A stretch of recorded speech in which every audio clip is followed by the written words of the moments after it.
What do you get when you cross a know-it-all newspaper columnist with an awkward, unsophisticated everyman? Yeah.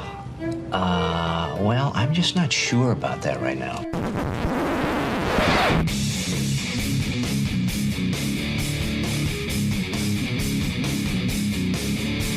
Welcome to Couch and the Rube. Welcome to Couch in the Rube, our Friday afternoon show presented by our friends at Firekeepers Casino and the Firekeepers iCasino and Sportsbook app. Download the app today. It's updated. It's been renovated, just like a lot of MSU athletics. I think you're going to like what you see. It's user-friendly. It's a great way if you're going to win money or lose money to have it all happen in state. No need to use one of the sort of national casinos, or if you want to have the in-house casino experience, just go right down to Dacey's Taproom and Sportsbook on I-94 in Battle Creek. Watch the NFL games, whatever it may be that you want to do.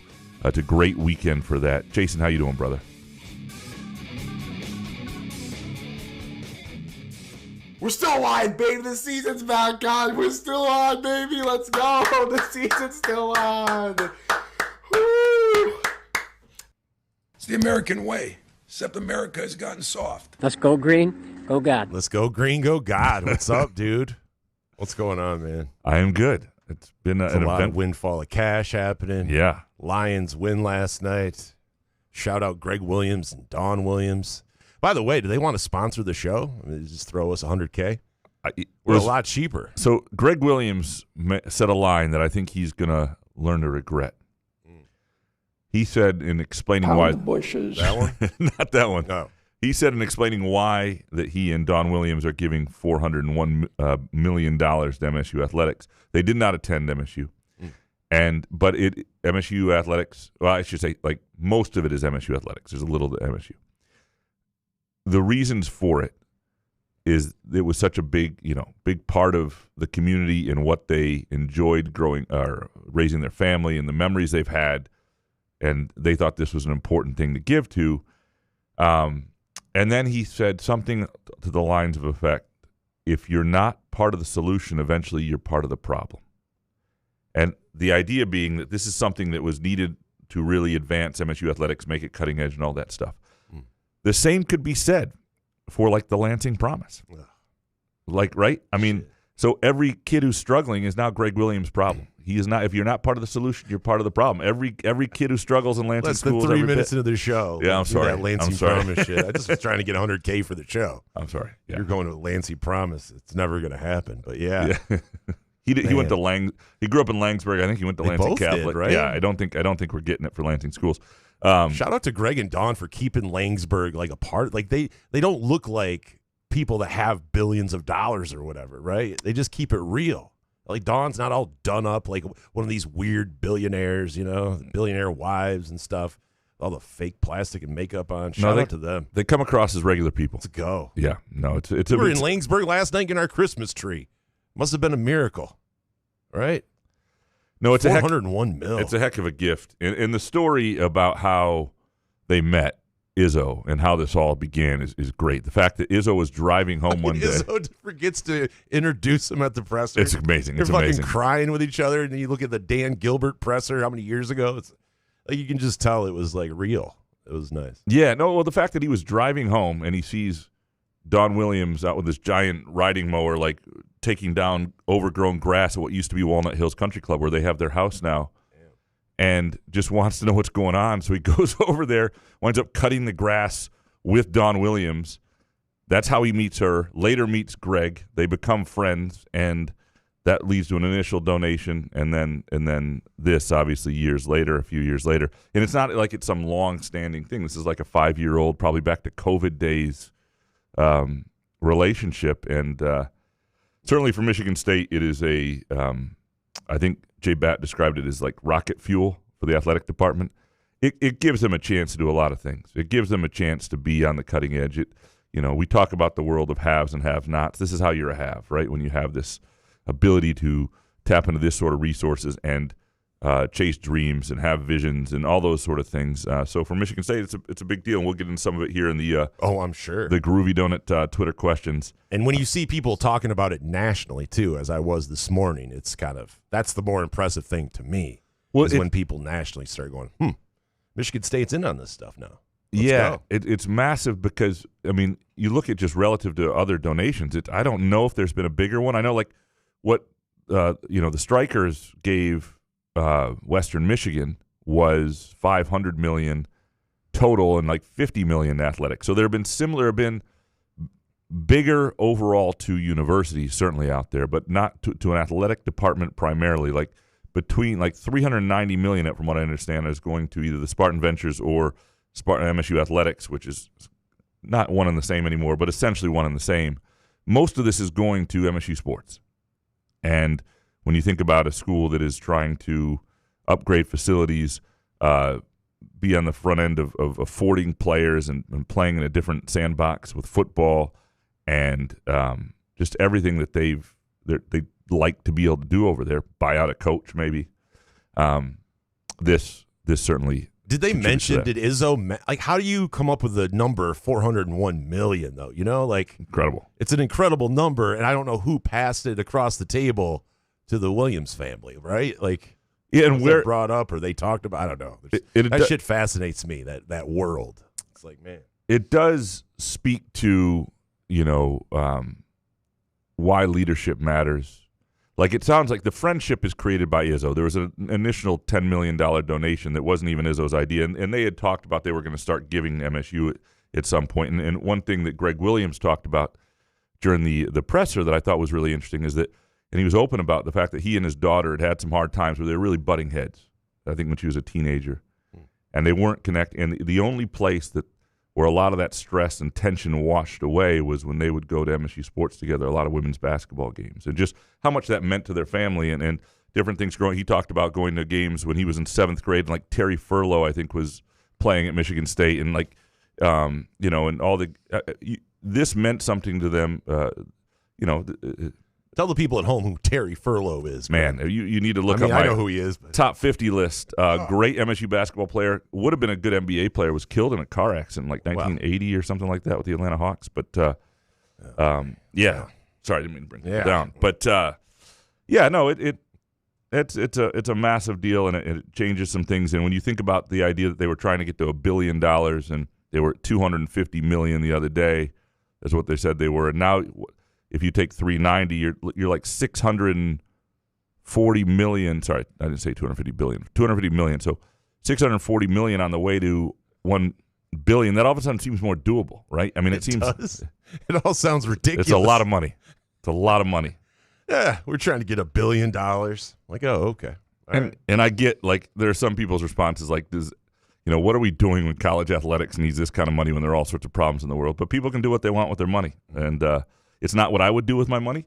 If I had their money, and as much as MSU has meant to the community that I love, and I grew up going to MSU sports, they would not get my 400. I would have other priorities. But everybody has their own. And they don't want their name on the stadium, or it's not going to be the Greg and Don Williams head coach Pat Fitzgerald. Or Acrisure, which is a little surprising to me. And who knows if that could be something separate that's done, but Acrissure's on other buildings, so is there a deal that they have with them where you can't have it on?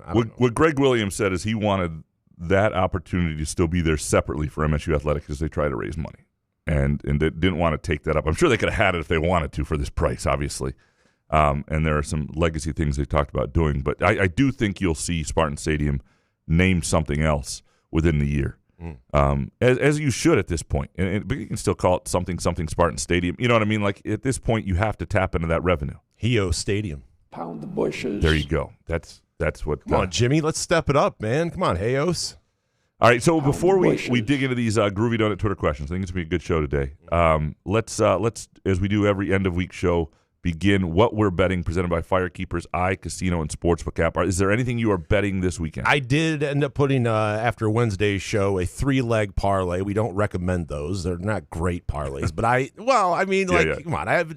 I've been taking college football off the past couple of weeks, and I wanted a little bit here. So this 3-leg parlay is plus 385. And I did some spread alternates on this as well, which means if you do a spread alternate, it adds a little bit of juice to each leg of the bet. So I took Indiana plus 5 and a hook against Ohio State in Indianapolis. That's minus 134, that leg. So Indiana plus 5 and a hook. Alabama plus 3.5 against Georgia. I'm not super excited about this, but I liked taking that alternate line up, pushing it up a little bit. It is a little heavy juice at minus 150, but plus 3.5 Alabama. And BYU, I'm really scared of this Texas Tech team because that's where the money originates from. That's what you want to be. You want to be the Texas Tech comes out of nowhere, right, if you're Michigan State, after all this windfall of cash. But give me BYU, the Fighting Mormons, the Magic Underwear Boys, plus 14 and a hook. Little alternate line, I said minus 150 that leg. So all 3 legs together, plus 385. Indiana 5 and a hook. Alabama plus 3.5. And BYU, I'm taking the points, all 3 of these, plus 14.5.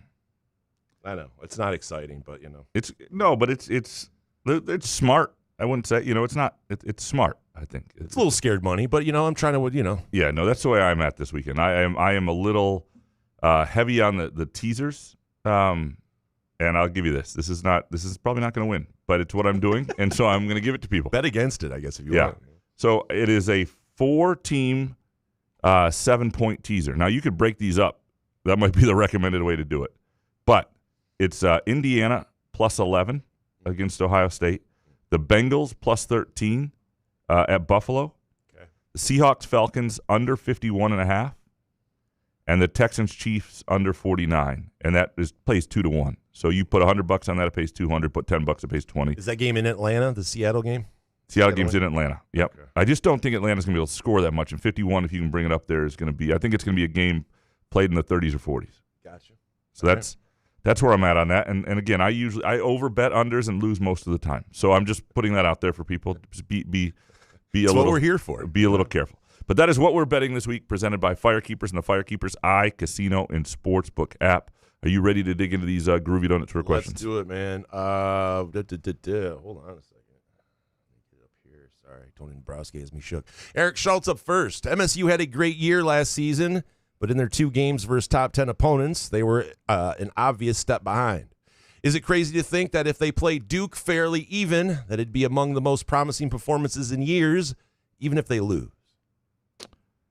Yeah, I think it's depending what it looks like, but it's possible. This isn't, I don't think, obviously in college basketball, there are very few must-win games, and there are almost none in November and December, unless you're like a mid-major who's trying to build a resume and this is your one shot against somebody or something. Don't coach my team. But and so especially when you're 8-0, or I mean you're not going to run into a must-win.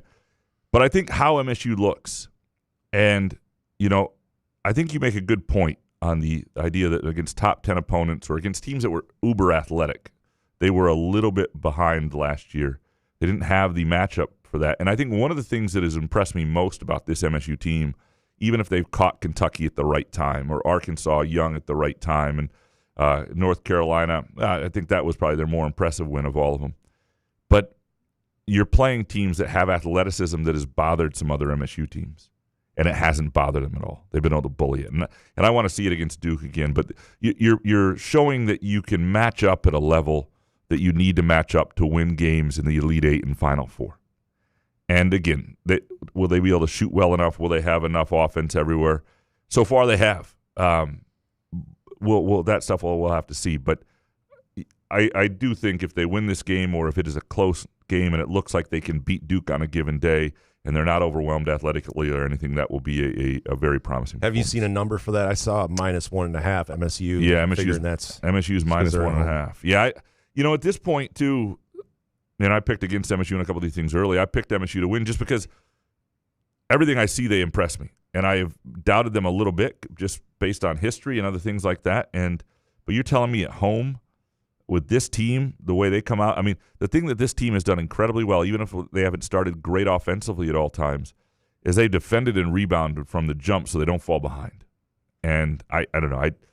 I'm not going to pick against MSU right now at home, certainly, until somebody shows me a crack and a reason to. Eric, we've now seen a coach hired with donor input without leaks.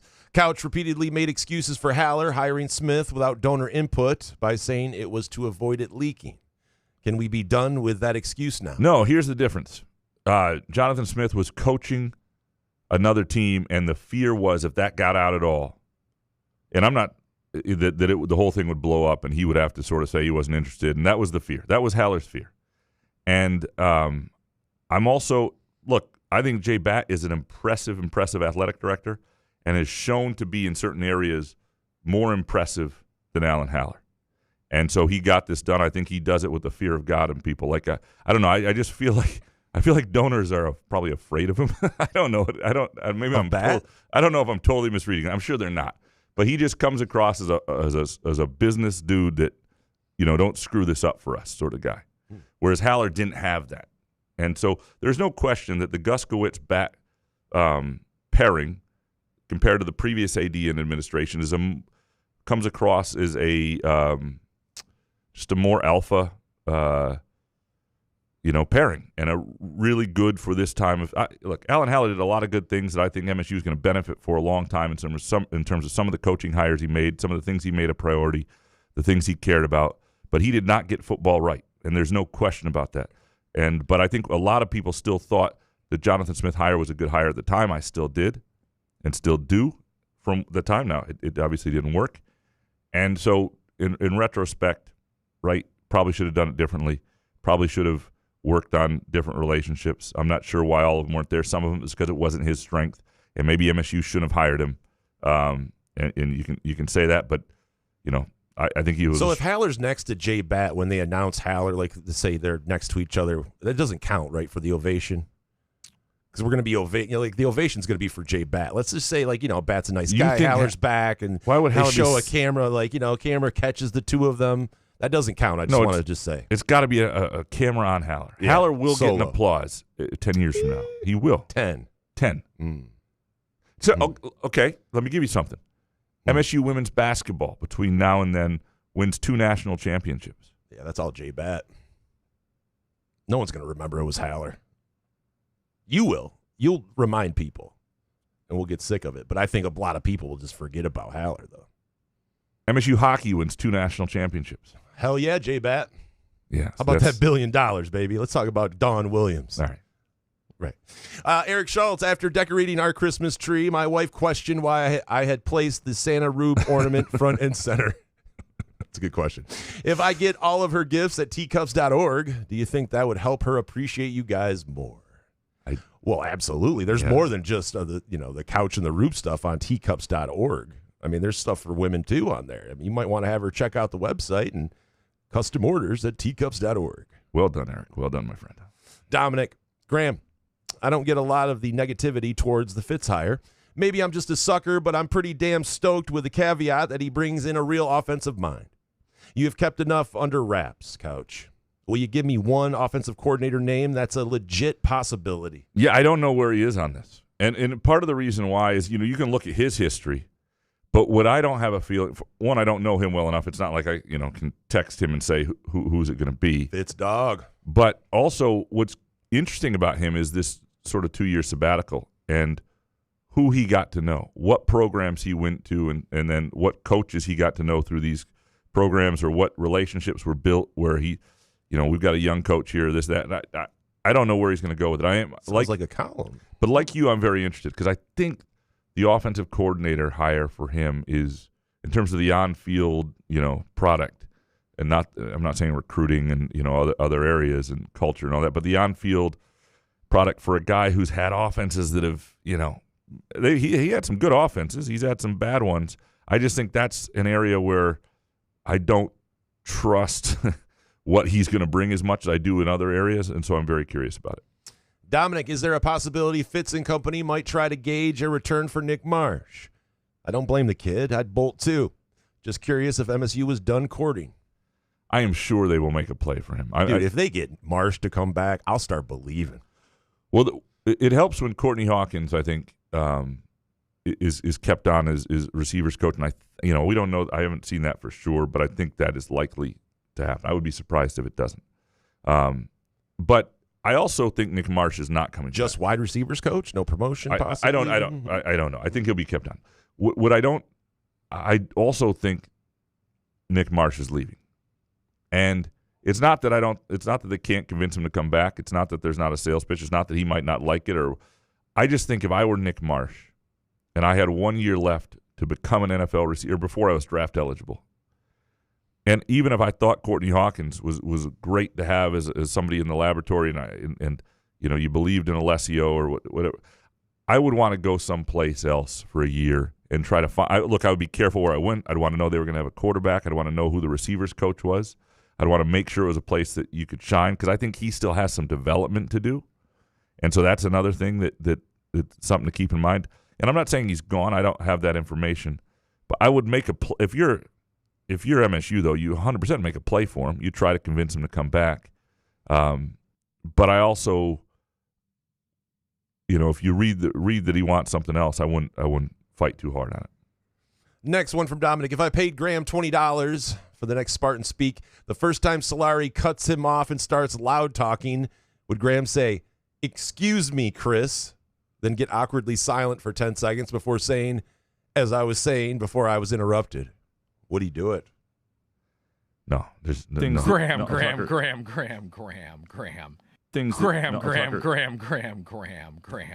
I don't even notice the interruptions anymore. It's just part of our speak back and forth. It is. I will. It is different than this show. Like, one of the things I like about this show is we have a banter that is we go back and forth. Sure. Solari and I have like bricks of time where we go for like 5 minutes, and then the other goes for 5 minutes. It's a very different. I don't know how you guys do that. When I even get on a heater and I talk for 45 seconds, I'm like, man, I feel like I've been talking way too long. Like, let's get Couch back involved here. You guys go on for 5-minute soliloquies. It's like, holy shit. It is I funny. gotta start listening to Spartan Speak though. When I cut you off occasionally, and I do once in a while accidentally. Hold on. Sometimes I feel like I miss time to jump in. Like, usually I have your verbal pauses down. Sometimes on like a Hot Take Monday when you're going on the Lions and then you have a new thought in the middle, you pause and go, and I accidentally jump in a little bit and whatever. Like, I always think of Spartan Speak when that happens. I'm like, oh, no, it's mostly okay because when I go on a jag, it's all brains are just everything's firing at once, so it's okay if I don't mind it. Yeah. It's not a big deal for me. Matt Drolette, I couldn't wait for Monday for a hot take. Tom Izzo is quite possibly the most important figure in the history of Michigan State University. Yeah, it was interesting today because Friday Jay Batt said along the lines that this was the $400 million from Greg and Don Williams. 401 was the most important, most important moment in the school history. Jay Batt's been there 6 months. Like, Jay, hold your horses, Jay. Like, to me, the hiring of Tom Izzo trumps this still. The 30 years you've gotten of Tom Izzo, this may revolutionize things, and it may 30 years from now be the thing that set in motion a lot of stuff that's really good to me. To me, though, hold your horses. Tom Izzo still is the most important thing that's happened to Michigan State, at least Michigan State athletics. But he's the reason. That's why he's the reason why, though. Yes, well, that's led to that. Because he saw Dawn, mowing her lawn, and all of a sudden, that's a $400 million switch. Right? Excuse me, 401. Yeah. No, and it's led to everything. Is the 401 because there was some 400 number? You just wanted to be the one, like throw it over the top. It's a great question. It must have some sort of. That's why I need to go to these. I just ask the question like that. That would be a great question. I would actually. I wish I thought you should text me. I would. Jason Nick from Couch in the Rube. Yeah. I would ask that for you. Why 401? Why not 4? I mean, I know a million's a lot, but what was there something specific about the one that you wanted? Why not 402? Are you getting cheap? I don't know what's going on. Yeah. Tim Rhodes, how much do you think Coach Fitz's sabbatical will help him at MSU? And will this help outweigh the loss of bringing current team players with him? So I think it'll help a lot. I would be less intrigued by him significantly if he had just come from Northwestern a couple years ago. Now, if he had a couple really great years at Northwestern, then somehow decided to leave or whatever, that would have been a little different. But the way they had played the last couple of years he was there. I think it helps that a lot of his guys are on the team where the program sort of found itself again, even with some of the guys are on his staff and a new staff. But I think the sabbatical is important because, I think it matters in this day and age that he's talking about the things he's had to learn, the things he's looked at, sort of to have time to sit back and shape how he wants to do this. A lot of these coaches who coached in a previous era and are still coaching from there have been doing this on the fly, and there have been missteps, and there have been ways to do it. I mean, just think about Tom Izzo. I am pretty sure there are decisions Tom Izzo has made, with players 2022, 2023, roster construction things that he would do a little bit differently or think of a little bit differently in hindsight. And football is a much bigger apparatus. It's a much harder thing to get together, to get right. Obviously, the rev shares just come into play, and so how you do that, I think the ability to step away, and then you add the fact that they should have money now to at least compete in that element and not have the full rev share. Well, yeah, you have to do this still. We have money now to play through the legitimate NIL, but that's all bullshit. You can create that because none of these guys, I shouldn't say none of these. Some of these guys are worth what they're, especially in. Yeah, never mind. We'll fix that in post. Question though, Pat Fitzgerald. Let's say he had a personality like Jonathan Smith. Does he get this job? No. Right. No, because you need it. This happens in sports all the time too. You get these things are a reaction to the previous coach. You get a player's coach, then you get a disciplinarian. You get whatever. With Jonathan Smith, what was needed, it was a counter to what he had, was Midwest Big Ten coach, passion, energy, fire. Right. That had to be this next coach for Michigan State. They needed. That's why it's intriguing to see what Smith does next, right? Because I can't imagine if you're a school, I guess if you need a guy or need a head coach, but you see what happened at Michigan State. You need a guy with a personality in today's college football. That's why I don't know if Smith got a raw deal or not, because he wasn't that guy. So anyway, Nathan, where does Jackson Kohler rank as a post-game interview on all-time MSU basketball players? After hearing his post-game interview on Peacock Tuesday night, this kid is made for a career in media somewhere. I like Jackson Kohler, and I enjoy our conversations. I wouldn't even put him as number one though on post game interview. He's good. He's pretty thoughtful. I like he'll take his time on a question. He's a guy. I enjoy him, but I think Cooper, first of all, these guys that have to answer your guys' questions. We should just make it interesting is something else. So, but Cooper is really good. I think Cohen Carr has gotten a ton better. It's a really good team in that sense. Fears has gotten better at saying substantive things instead of just sounding like a good soundbite like he used to do when he was younger. There wasn't a whole lot. He was kind of the Shalik Calhoun of the early. No offense to Shalik.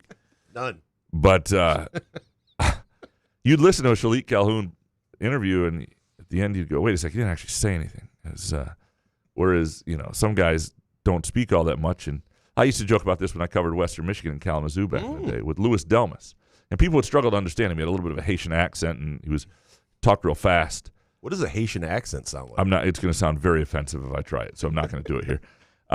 But I would always say, there was actually occasionally some profound things in there. You just had to listen back to it, and people would struggle with that, and they'd make fun of him. But he wasn't an idiot. He would actually give you something good, and he would give you some truth, and I always like those guys. See, that's why I'm glad I don't have Greg Williams' money, because I'd be like, $100,000 Haitian accent, 100,000. Oh, you'd pay me to do it? Yeah, I just have a bag of cash. It would be the last show we did, probably. Yeah. Alex Mayer, who are the top 5 players you would do everything you could to retain if you were Fitzgerald? Well, your quarterback, Alessio Milivojevic.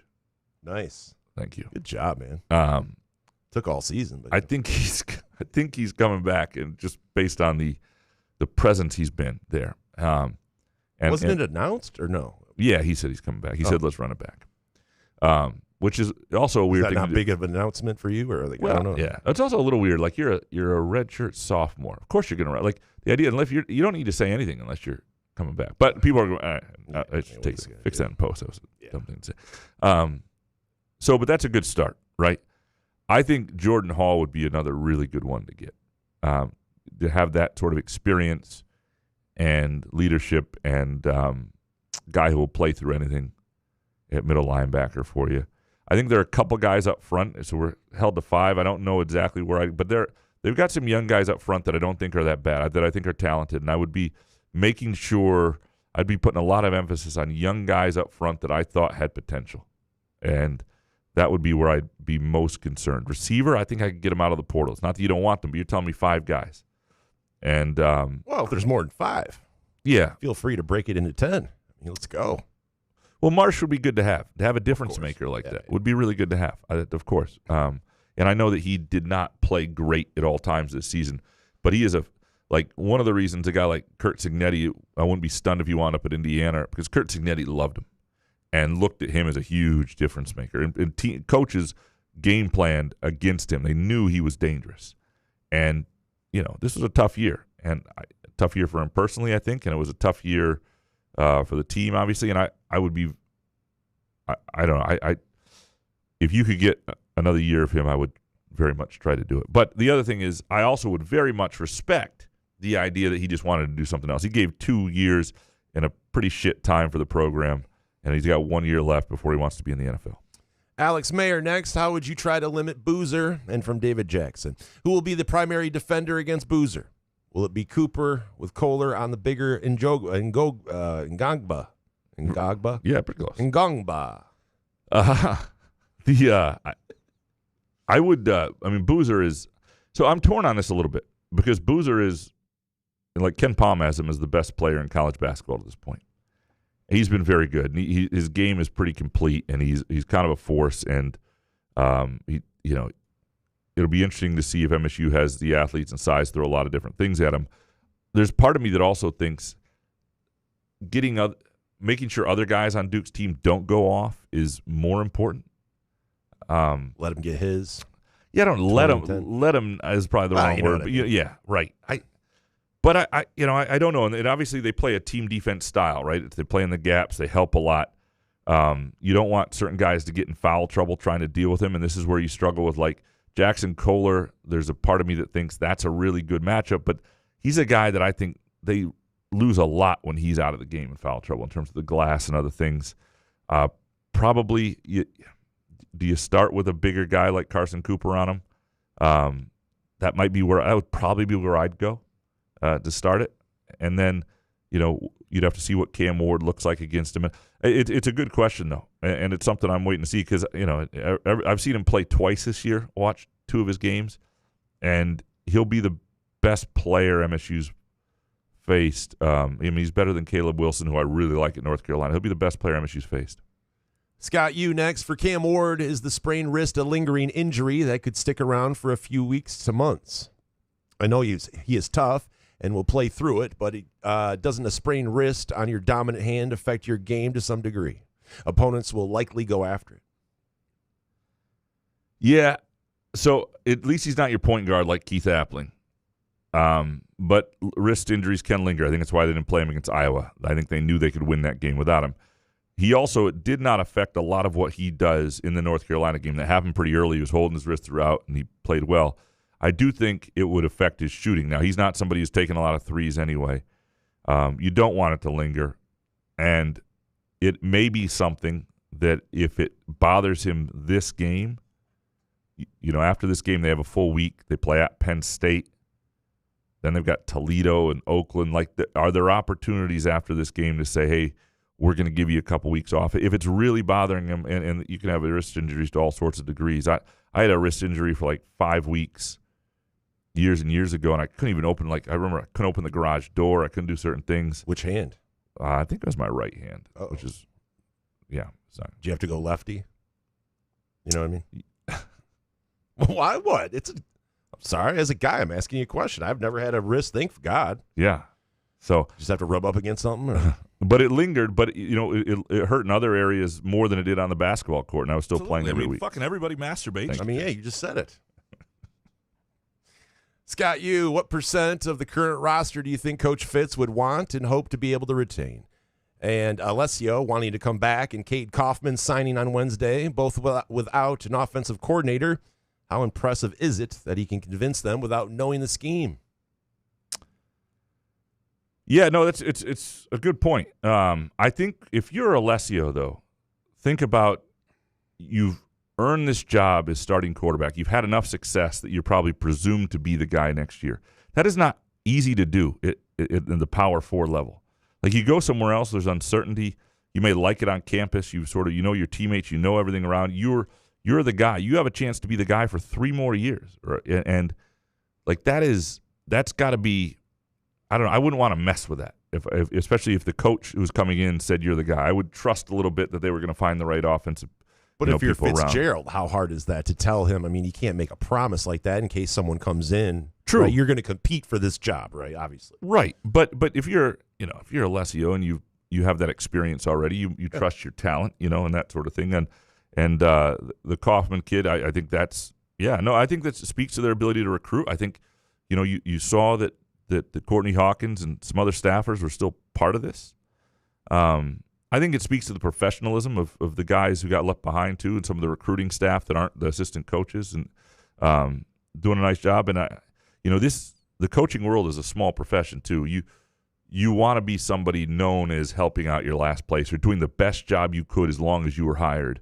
As you continue to move around, you don't just burn bridges right away. But what percentage of the roster do I think he'll hope to retain? Just about everybody. Why wouldn't you? I mean, look, Mark D'Antonio, and he knows that's not going to happen.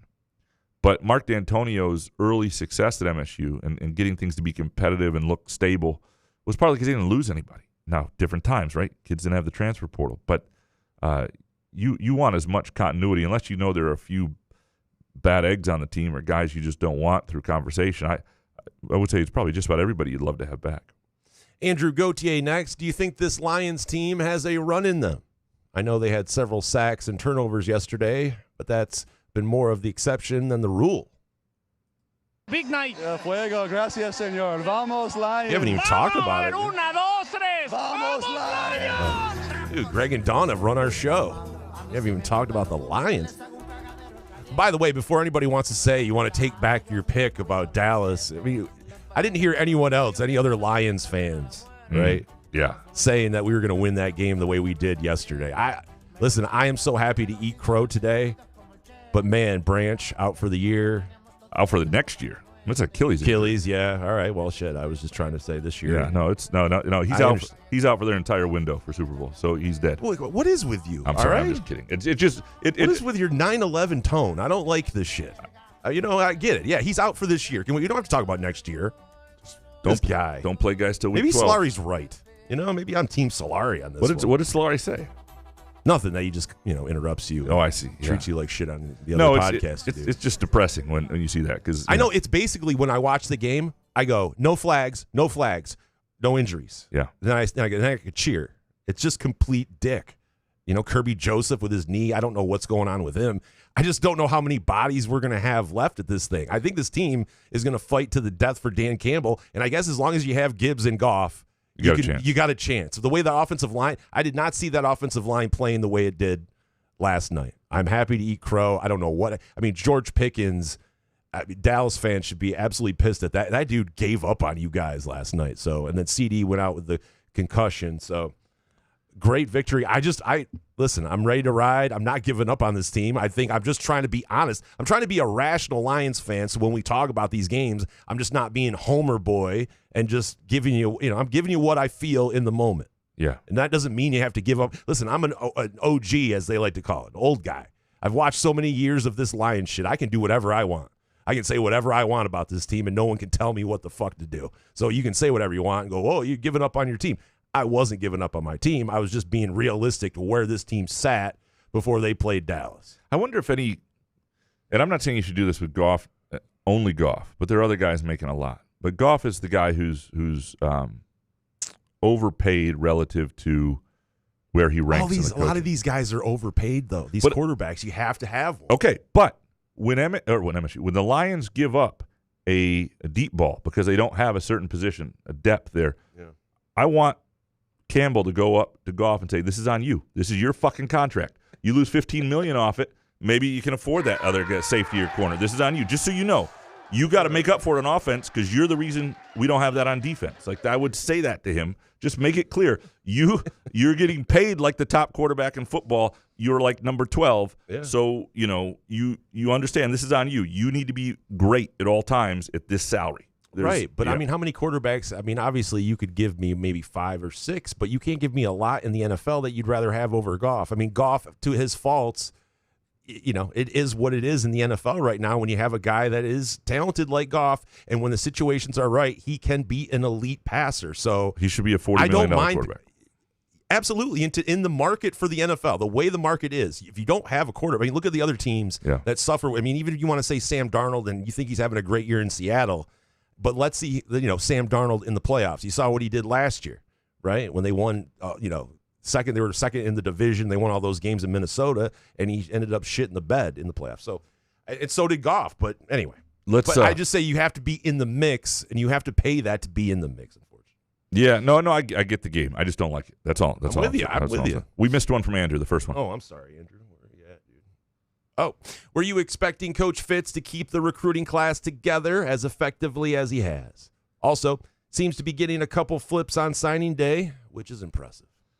He had one advantage. He moved to East Lansing, home of Groovy Donuts. And so one of the things you can promise that you can't promise in Northwestern or Chicagoland or anyone else is boxes of Groovy Donuts. You send them to recruits. You let them know you care.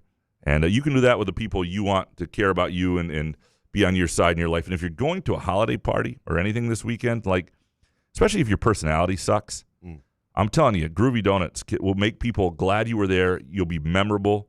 It changes everything. They bring joy. I'm telling you right now, they have some great donuts this week, this month. This chocolate rainbows donut, it's this Long John that looks absolutely amazing. The peppermint bark old fashioned, which is all throughout the month of December. The gingerbread cake donuts all throughout December. Just some great stuff. Go to groovydonuts.com. You can place your order today. You can also swing by either location, Lake Lansing Road in East Lansing or Williamston, and that's 7 a.m. to 1 p.m. Thursday through Sunday. Andrew Gauthier and Spartholomew, this one. What is your anticipated timeline on staff announcements for MSU football? Donors and athletic departments seem to be all in on the new head coach. And from Dave Lakin, do you think that Fitzgerald will keep any of the prior coaching staff? It seemed that the defense played hard for Rossi when he moved from the press box to the field. What about Hawkins? Yeah, I don't know yet. I am curious to see who stays. And my guess is it won't be a lot of Smith's guys. Like if you think about a guy like a Rossi or a Courtney Hawkins, those are guys who were either predated Smith at MSU or came from elsewhere, weren't really part of his tree. And I think some of those conversations have been had to some degree. Certainly, they're helping with the recruiting class. You brought that point up, and they must have some answers if they're doing it as well. Like if you're Courtney Hawkins and you're tweeting out "Welcome to the family" to people, basically, and you're recruiting, you must know you're coming back, or at least you have the opportunity to come back. And think about Fitzgerald and the timing he got. Now he's a little bit younger than Courtney Hawkins, not a ton, but he would have. You're talking about a guy who grew up in suburban Chicago watching Big Ten football. He was in high school when Courtney Hawkins was a star. Then he was in college when Courtney Hawkins was in the NFL. Courtney Hawkins has been around a little bit. Like he'll know Courtney Hawkins, and so I don't think that I would not be surprised if that made a lot of sense for him to make that move. Rossi, I don't know. I don't know where he'll go on that defensive coordinator. He obviously has his own ideas defensively. He's been a defensive mind for that's his specialty. But Rossi, to me, I've thought before he came down to the sidelines, and that obviously worked, and they should have done it earlier. But I've thought he had the potential to be a really good coordinator. I thought he has been a good coordinator places. And so I don't, he's not like a red flag guy where you go, boy, they bring him back. That's a mistake for sure. Next one from Andrew. Can we get a way too early wins and losses prediction for 2026? We don't even have the schedule yet, which I think will be out soon. We will have all July to break it down. So it's hard to know. We know the opponents and the home road and stuff like that, but not when the buys are and all that stuff. What you desperately need at MSU is a bowl game. And I don't mean – most people don't care about that. Like it's sort of like Indiana right now with the Big Ten championship. The conference championship games are largely dead. But this Big Ten championship game means a ton to Indiana. To win the Big Ten, to beat Ohio State, to do it, for a program like that that's never been in this would mean something. And so I think for Michigan State, even in this period of time where, a 6-6, 7-5 bowl game has lost a lot of its luster, they've sort of been to have that sort of momentum, to have the ability to go somewhere and have fans enjoy it for a while, I think is really important. But more than a bowl game, I'd rather have some competent coaching, some good wins next 100%. year. I really don't care about a bowl game, right? You don't, but I think they do. It's not even about it's more about the fact that they made it. Because if you make it, that shows some competence, that shows some progress. It comes with it, yeah. Yeah, I mean, I don't know who they're going to have on their roster. I don't know how successful they'll be in the portal. I don't know who's going to stay, who's going to go. But when will you know? The baseline, January. The baseline for a program, even look at Michigan State this year. They should have been in a bowl game. That was not winning games they were capable of winning that kept them out. So if Fitzgerald and his staff can avoid doing that, there's just no reason not to beat a 6-6 at the very least. C-Dubs 91. Do you have a sense of what % of the football roster will be retained? I don't, obviously. It was interesting. One of the things that Pat Fitzgerald talked about in his sabbatical was studying like rosters and culture and places it works and doesn't. And obviously you have a lot of transfers on every roster now, but there was a point of no return, so to speak, in terms of where you lose culture and seasons tend not to go well, and that was over 40 transfers on your roster. And that's an interesting thing to know, and that's sort of where he saw that line. And when I brought that up to him the other day, he said, there's also a chance he won't be able to avoid that next year. You lose a certain amount of guys. You have to. So he's thinking along those terms. So if there could be 40 transfers on next year's roster, it's possible, like that. So who knows what next year's roster is going to look like and who's going to stay, and how many guys will have opportunities too. Michigan State has not been a great team. Some of these guys are young. Some guys will have opportunities, and some of it will come down to business and finances and how MSU values somebody and what they're willing to pay. And it'll be very interesting next month or so, because a month from now at this time, we will have a sense. The transfer portal will be open. Those things will start to be happening. We'll have a better sense of things. C-Dubs, when does 26 football schedule come out? Trying to plan a road game trip next year, and we'd like to book things sooner rather than later. If you look at previous years, it's right about now. And I don't know if because of I wouldn't be surprised if it's next week. In fact, I would not promise that it's next week, but I would be surprised if it's not next week, just because nothing is happening next week. And the Big Ten has not mastered the calendar like the NFL, but you have finals week, very few college basketball games going on. You get through signing day this week, and you don't want, I would be very surprised if it's not next week that the schedule's out. Will it be year. the Greg and Don Williams schedule release? Yes. Hell yes. David Jackson, what do you think of the artist rendering of the redone Spartan Stadium, particularly the east side?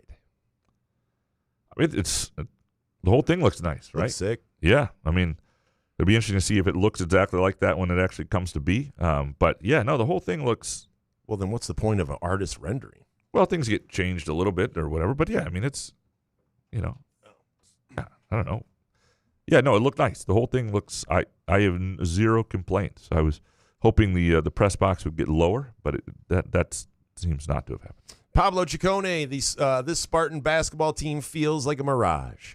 It's been a while since we've seen such a dominant start. We typically play into ourselves. I'm excited, but we just can't beat everyone, right? Right? Or can we?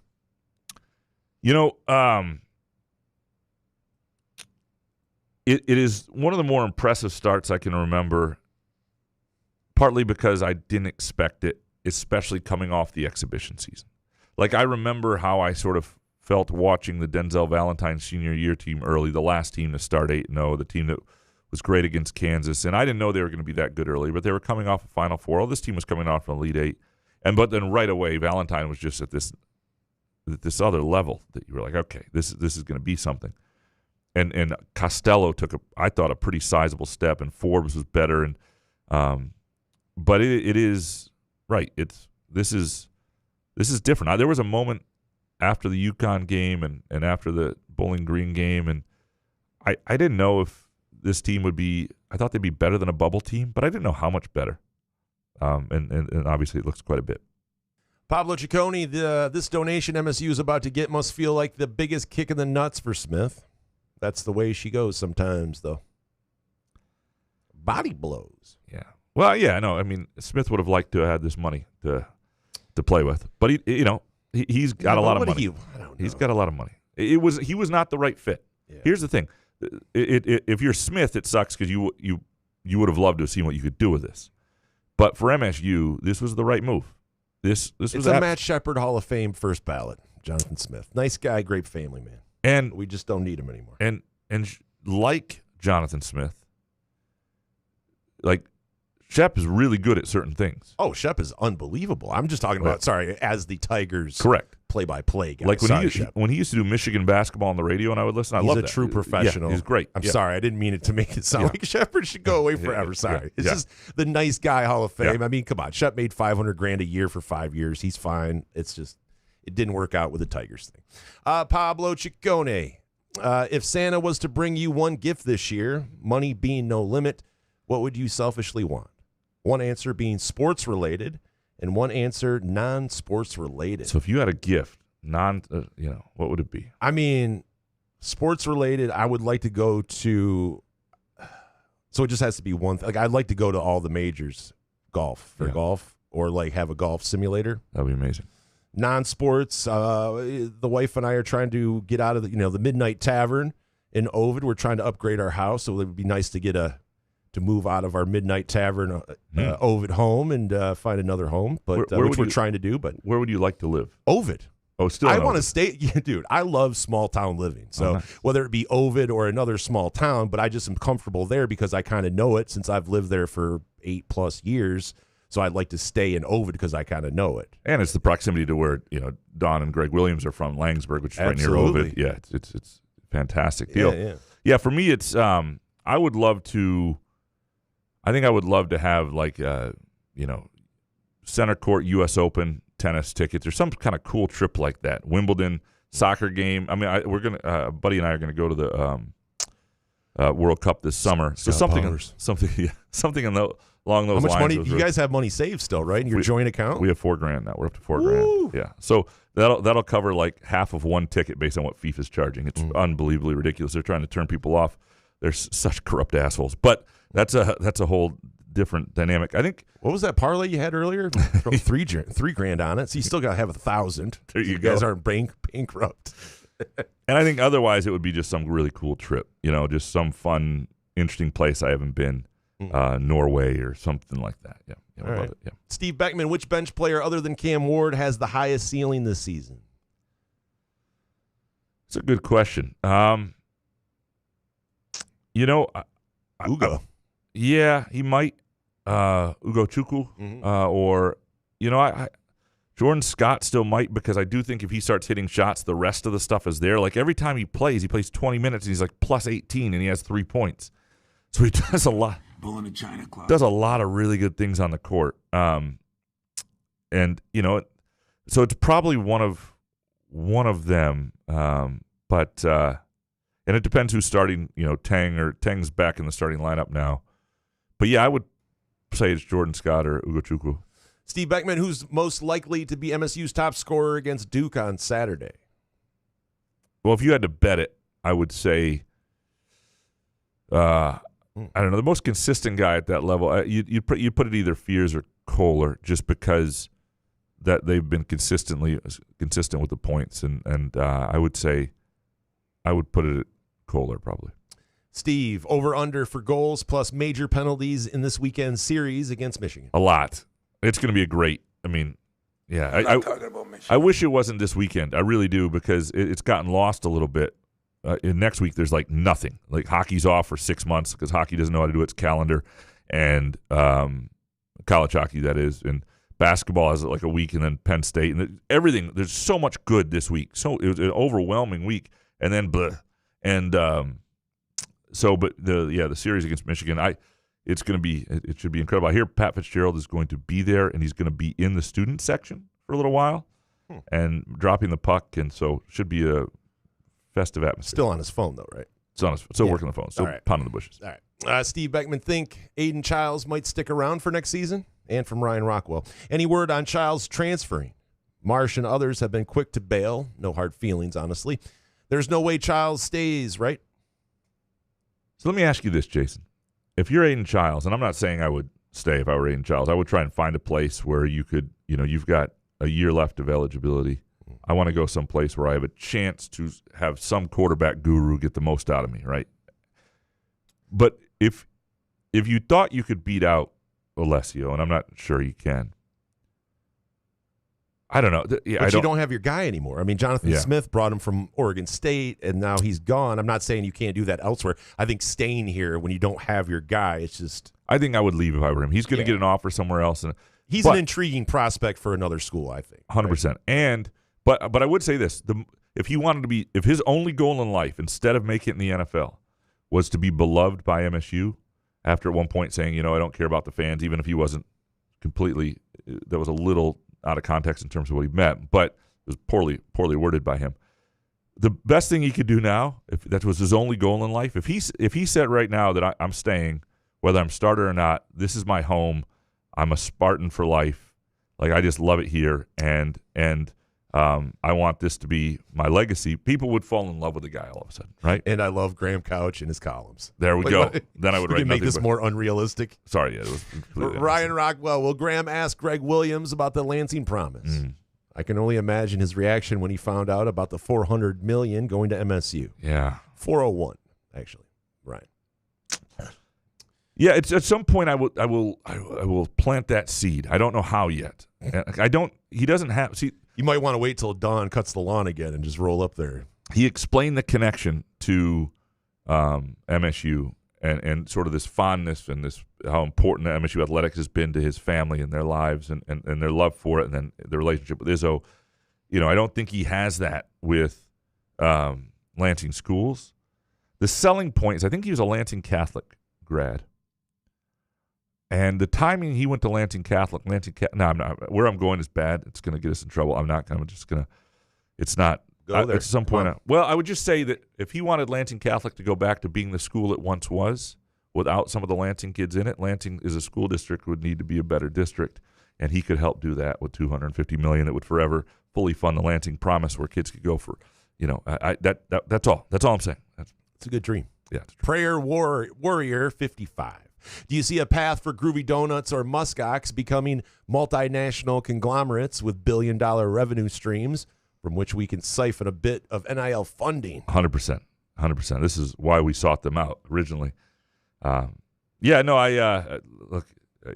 Muskox has already got a contract with MSU hockey, and Groovy Donuts is the reason Michigan State football is recruiting and maintaining recruits, so it's already working. But like you mentioned, and we've talked about it before, the offensive linemen having their own thing, defensive linemen having their own thing, where even, as fans, you can support, get behind those products, because that's where you win football games on those both sides, right? And it could be a multi-layered endorsement. Right. Muskox and Groovy Donuts both fit the offensive lineman, 100%. And you make it part of a big sort of deal, and that's part of their thing. And there's personalities on both sides. Those guys, defensive linemen and offensive linemen, have great personalities usually. So. Offensive linemen often have. I wrote the cover story of the 2007 Western Michigan football preview. Yeah, I live in Kalamazoo. Nice. Was on the offensive line, and they had some guys. I mean, they're just incredible personalities on that group, and they didn't turn out to be a very good offensive line, but it was they were. Yeah, I mean, that's a group that, first of all, they're usually pretty intelligent guys, the offensive line. And if you let them go for a minute, they're fun. Parker Weiss next. What can you tell us about the $400 million 401 naming rights from Acrisure? Are we getting Acrisure Spartan Stadium? Couch called this a while back, by the way. I knew it was inevitable, so I'm not as mad as some people might be. What does that money go towards? Roster, I hope. Or did they just get 40% for the For Sparta $1 billion initiative? Can't wait for the first fit soundbite Jason uses for the show. Who knows what it'll end up being? I was a little surprised. I thought the naming rights would be part of this for Spartan Stadium, and they were not. So that's. They don't want their name on anything, then. Well, they want. I'm sure there's some sort of legacy stuff they want for this, but they don't. Yeah, they're interesting people. They're not quite as brash as most billionaires, and even some of MSU's other billionaires. It's That's not the Langsberg in you. Yeah, no, it's good stuff. So I don't know. They're not the Acrisure is probably not going to be the stadium name unless it's a whole separate deal that comes down the pike. But as of right now, it is not. In terms of what's going to go towards NIL and anything, this Spartan Ventures, where which is sort of a siphoned off part of MSU athletics, which is going to be where the revenue stuff is, revenue sports and other things. I think that that $100 million of this is where some of the NIL will be, and I think that is where you're going to see money that covers NIL and other things, and others will be projects and stadium and stuff like that. So there is money in this to help Michigan State do what it needs to do. I'm not, in terms of what's going to be what. There's still more that needs to be raised, and I think they're hoping that other people jump on board because this is something, you continuously, if you need beyond the revenue share, which you hope you can balance your budget on, if you need another $10 million or so to put a football program that that can compete on a national stage, that you got to continue to find that. Chris, next. It's no secret that MSU struggles with Smith were due to, or at least exaggerated by, lack of donor support. Now that Greg Williams and Jim Hios Pound the bushes. are combining to give nearly half a bill, how long till I can turn on Fitz like fans did with Smith? A 10th Michigan loss? Failing to make a bowl? A team car wash? You can do it anytime you want. It's freedom of speech. That's what we have here. Yeah. Matt C. does it all the time. Yeah. Matt C. was almost out. He'll be out on Fitz by spring practice. No, it'll take a little longer for that. I don't know that they were. I think the donor support was an issue. What I understand is that they had to work to make sure they could fulfill promises on the previous roster. Like I think they were able to, but it was not like a guaranteed thing that they could get there. Like, this money has been an issue, and obviously, this is a massive donation coming after that, and this was something in the works. Regardless of, like, if Smith had just gotten to 6 wins this year by winning some games they were capable of winning, this donation was coming. So this is not like he wouldn't have gotten a benefit from it. He just couldn't do enough to get the job done to stay, and that's But I think there was some donor support issues. Just look at the defense. Look at the priorities. I mean, he might have made some mistakes there, but look at who they were able to sign, and then look at Texas A&M's defensive line, and you can see the difference. Prayer Warrior 55. Please tell me Izzo isn't going to let Jay Batt send the basketball team to Dubai for the Palm Classic or whatever it's called. Accepting millions from mortgage and insurance scammers is already a bitter enough pill. Yeah, most people would take it, though. Most people would. I don't know. Yeah, I don't say most people. There are a lot of people have. There's. They a point asked of us to ethics. go to Dubai and do Couch in the Rube live show, and they were going to pay us $1 million. We would go. We would go. First class tickets and shit. Yeah, we would go. I know. Sparty. I do not. By the way, I do not know whether they're looking at that next year. I don't believe that's the plan, though, for like the Thanksgiving tournament, if that's when it's going to be. But who knows if anything changes? I do not know if they're part of that or not. Sparty Bard, fill in the blank. For Graham, MSU beats Duke on Saturday if Carson Cooper, and for Jason, the Lions make the playoffs if Jared Goff. If Carson Cooper stays out of foul trouble to the point that he's able to play his normal shift, pulls in 7 rebounds, and scores 12 points. If Jared Goff stays upright and throws for 300 yards a game, I think we win. Any game Goff throws 300 yards, I think that we win that game. I started thinking last night about the timing and the way the schedule worked out and how beneficial it is that, you had the Thursday game last week, so playing Thursday this week didn't hurt you. And then you get the extra days before the Rams. I think that's a real benefit to go out there. Lions fans will travel to that game. It's a hard game, but I think they got a legit shot there. It'll be an interesting game. And the beauty of it is, while it would help tremendously if they won it, they may have to beat the Bears anyway at the end of the season to get in. So I don't think it's the must-win. I mean, it makes everything else probably a must-win if you lose it, but it's not itself a must-win. I'm scared of Stafford. Really scared of Stafford. Bibby, do you think there is an actual growth MSU Hoops can make, or is their team ahead of others thus far because they returned a majority of their starters? Other teams are learning rotations, etc., while MSU can operate out of the gate full go. Yeah, there is an advantage to having guys back, no question, right? So I also think, though, that if you look at the UConn game, And I remember watching that first half. Like, this team has had some serious growth. I think that game will be important to remember in future exhibitions, that they are still exhibitions. But where Michigan State was preseason to where they are now is tremendous growth. I do think that there are probably other teams that have more room to grow. Whether that happens for them, I don't know.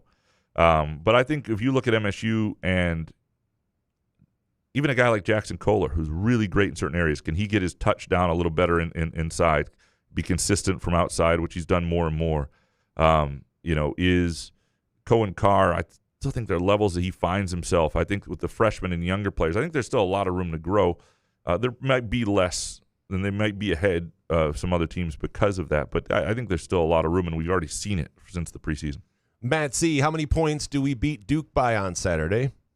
I was double digits. This has been the best early season MSU basketball has played in a long time. See you in Indy, Couch. Hell yeah, dude. You and Matt C. in Indy? It'd be great. Let's go. I'm not going to doubt that they could do that. I mean, they've surprised me with the way they beat North Carolina and bullied them. I think Duke will be harder to bully, and I've watched Duke play like Arkansas and beat common opponents like that, and that was a really close game till late, and then you see what Arkansas does to Louisville, and you see the differences. Like, I think Duke will be the best team they faced. Don't coach my team. So I would be surprised if it looks like some of those other games, but I would not be surprised if MSU won. Matt C., Jason, how many hours a day do you think Brad Holmes sits in his office and smells his own farts? I don't know, 3 hours probably. Mm-hmm. I mean, what else is going on? I mean, you got your guys, so you don't really have much else to do. Do you have free agents mapped out possibly, or guys you could pick up? I mean, you start thinking about drafts. I know. It's just that's the reason. One of the reasons why we're in here in the situation, needing must wins and sitting on the fringe of the playoffs, is because Brad doesn't want to make any moves or bring in guys. Apparently, I just would like some depth. I mean, just some. Matt C., why does everyone preface Jonathan Smith getting fired with he didn't get enough resources and he's a nice guy? Dude got paid $50 million to be the worst coach in MSU history. He'll be okay. Yeah, I don't think he's the worst coach in MSU history. I think his results are up there as the worst. Are you going muddy waters? I think Bobby Williams didn't do very well. But worse than this? Worse than the Smith thing. Bobby Williams got fired after a 49-3 loss to Michigan where he said he lost the team. Did he say, "Aw, shucks"?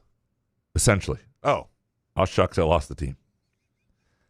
And so there's that. Because I don't know if Jonathan Smith ever actually said "aw, shucks." It's an essential part of his I'm pretty sure he did. Personality, yeah. Mark Snyder, how much of the $1 billion needs to be raised before Spartan Stadium starts getting renovated?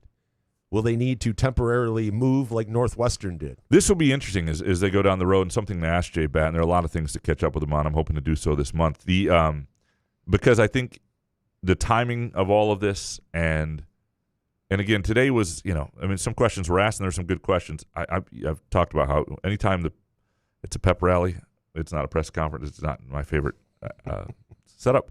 Although I thought they did it well. I thought both the speakers were good. I thought Greg Williams was good. I thought Izzo was good. But it's not that I wouldn't run it the way they did. It's not that I didn't think it was a functional thing. It's just there's a better back and forth to have on those sort of questions. I don't know that though. And where would they go? Would they play a year at Ford Field if they absolutely had to? Where would be their? Would they move around at all? I don't know what that would look like, my guess is their hope is you might have a year where, like, if you look at soccer stadiums, do this a lot, where one side of the stadium is being renovated for a year, and so you have a year where you have a smaller attendance, and you do it in chunks, and you try and do most of it in the off season. But that's a good question. Mark Snyder, Smith staying in the area till his extension. Extended coaching job. Sons of a senior and plays football and baseball. Got to be rough sticking around a place he reportedly didn't like much in the first place. Yeah, I don't know what the family will do. Oh, it was till his next. Sorry. Yeah. Smith staying in the area till his next coaching job. Oh, yeah. You said EXT. Sorry. That's my bad. I missed it. Yeah, my bad. Couch. I don't know what he'll do. I haven't talked to him. At some point, I hope to speak with him. There are some other interviews I'm more interested in first. But I am curious. What if you called him and he's like, "I'm sorry, who's this?" Yeah, I don't know. I don't know Graham Couch. Yeah, F this guy. F this guy. Moneybag, if you had to predict a year the stadium will look like that rendering, when would you say? Didn't we do this? Well, what year? How soon it'll start? What year would it be done? Like what year? Everything we saw, what year that would be done? I would say, based on, I wonder how I would 35. Yeah, 2030 at the earliest. Yeah. What year is it? 2026 soon. 2025. Yeah. Scotty Green's El Camino. Graham, does Jason having a cat through legitimate means make you feel more guilty about abducting Spot? We did not abduct Spot, and we give Spot, like Spot came over today, did a little neck rub, I put him, fed him, and sent him on his way, and he was fine. Like we let him go. It's not like this is some sort of, he's trapped. He's not trapped. In fact, he decides when he wants to leave. He just stares at me. Sometimes he even meows, and I know exactly what that means, and I let him out. Spot's original owner did walk by and was like really annoyed with you, though. What happened was Spot was on a walk, and Spot will sometimes go on a walk with the owner and the owner's dog, like trailing them or leading them or whatever. Spot likes dogs in the neighborhood.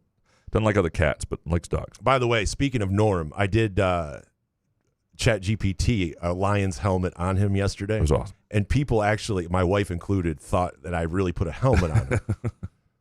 It was great. Norm's a great-looking cat, by the way. He's the best. He's the best. But I'm sorry. I was just shocked that people are actually like, I can't believe he put a helmet on a cat. I'm like, how the hell would you even put a helmet? Like, what size helmet would I buy? Like those little mini ones? Well, we did put a lug nuts hat on Spot at one point, like a little, because they give you those where you get the ice cream sometimes you get the ice cream in the little plastic helmet at a game. Yeah. And so we used that helmet to put on Spot and took a picture before Spot was grossly annoyed by the helmet. But Spot was anyway walking down with. Can't be any worse than changing his name. Well, that's true. We didn't know his government name at the time we met him. But Spot was walking down the street with his owner, and I went out to check the mail, and Spot saw me and turned around and came racing up and then wouldn't leave our porch. And that created a little bit of a rift. That's all. It's nothing we can't overcome. And if you want rift, and if you want an indoor cat, don't let your fucking cat outdoors. I mean, I'm sorry. That's the way we're going to go. That is a story we're telling, presented by our friends at Midtown Brewing Company in downtown Lansing. An awesome place for a date night this weekend, a cozy night out. It's just a fantastic vibes, great menu. The American Stout is one of my absolute favorite beers in the world. They have there as well. You can watch a game. Just sit at the bar with friends. Great place after work. Good place for a lunch meeting. Also a great place for a work or holiday party at Midtown Brewing Company in downtown Lansing. Scotty Green's El Camino next. Why the fuck was that Blue Walt douche Wojo at the Fitzpatrick press conference? Shithead question, too. Can we send him and Paint Boy to Epstein's Island? Paint Boy? Who's Paint Boy? Welcome to the Blue Wall. I don't know what Paint Boy is. But that seems like Wojo is a general columnist, and he wrote a column on, so I know people don't like him. He's a genuine columnist. General, I said general. Oh, general, not genuine. General. Yeah. All right. Yeah, I don't know where to go. What does that mean, though? But he's not like just a Michigan columnist. So they forced him to come cover Michigan State. I do think people will like my lead in a column that's running in Sunday print. I think it's coming out Sunday morning, just on it's on Pat Fitzgerald and what's going on with the money now, and then also the what people think of the best. When people think of the best of Michigan State football, what that looks like to them. And my lead is a certain moment, and I talk about an audible gasp from a certain Detroit Free Press columnist years ago, and I think people enjoy that sort of. What a tease! What a tease! Holy Sunday morning. Shit. That's going to get me to go down to QD and pay $9.99 for that paper. There you go. I'm in. Ken Chu, how crazy is it that there's no players on MSU's basketball team that we get frustrated with? Denim Wojcik is balling out. It's freaking me out a little. Listening to Izzo say mostly positive things about the team's play. I think Izzo's struggling with it too. Like Izzo likes to go back and forth, game to game. Like happy with them even when they don't look great, pissed off. And it's like scheduled anger. It's not real. Somebody, please guard somebody. And there have been years where I've been unable to quote him because I think what he's saying is only partly genuine. Like it's like I'm not gonna. This is bullshit. Like and you have to tell young reporters he's not. He was scheduled to be mad today. It's not actually his anger toward the team.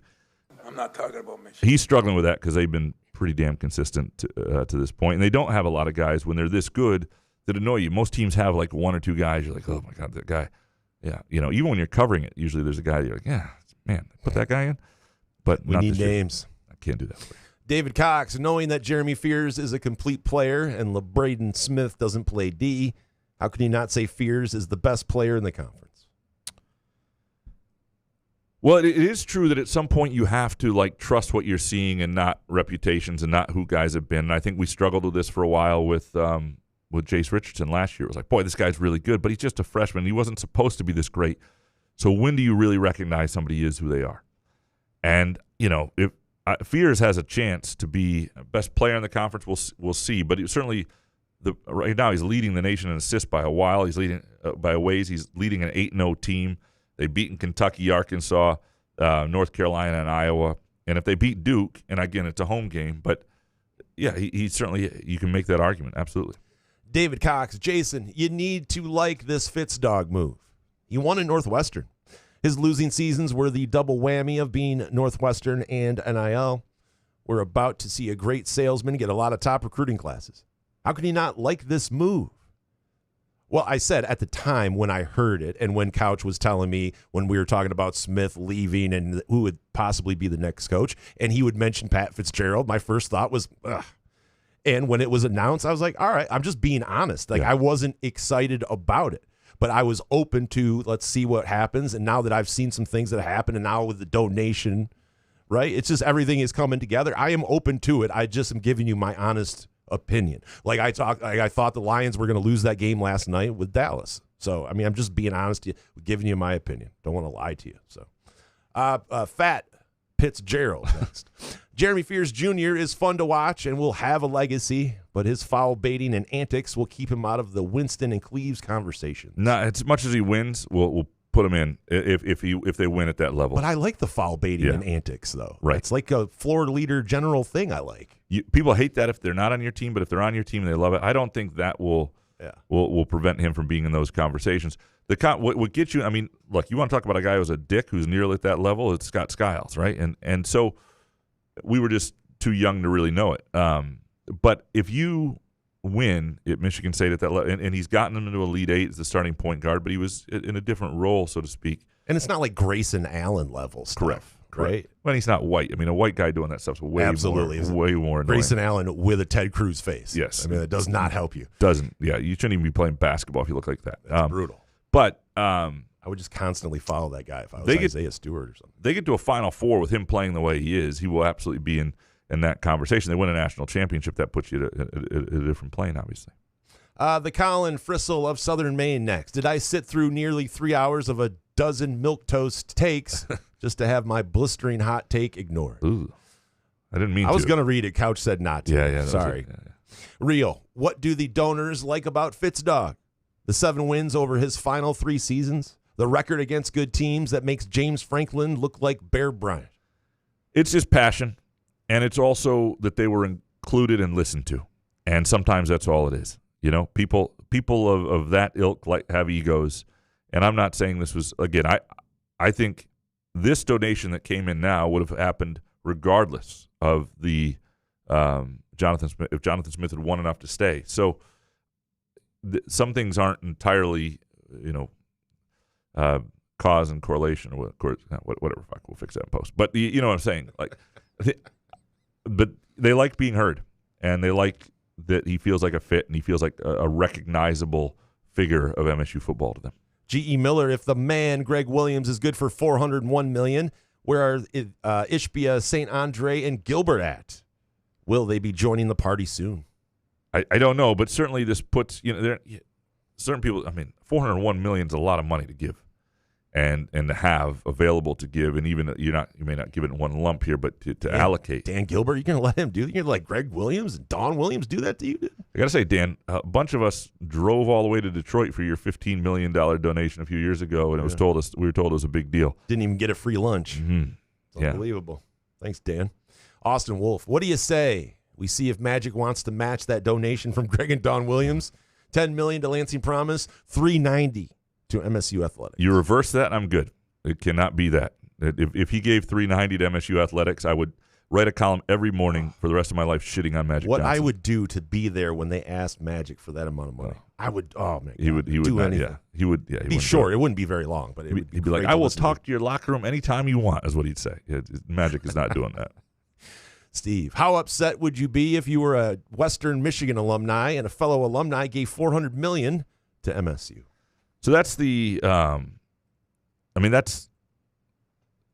I want to check one thing. Hold on, give me some off. No, please stop it off. Yeah. Off.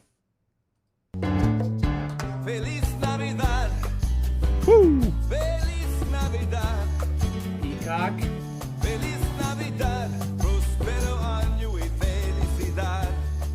crazy. The urinal or portal.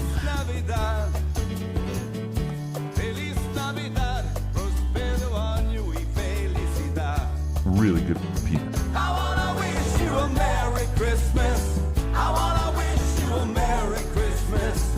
I wanna wish you a Merry Christmas from the bottom of my heart. Peacock.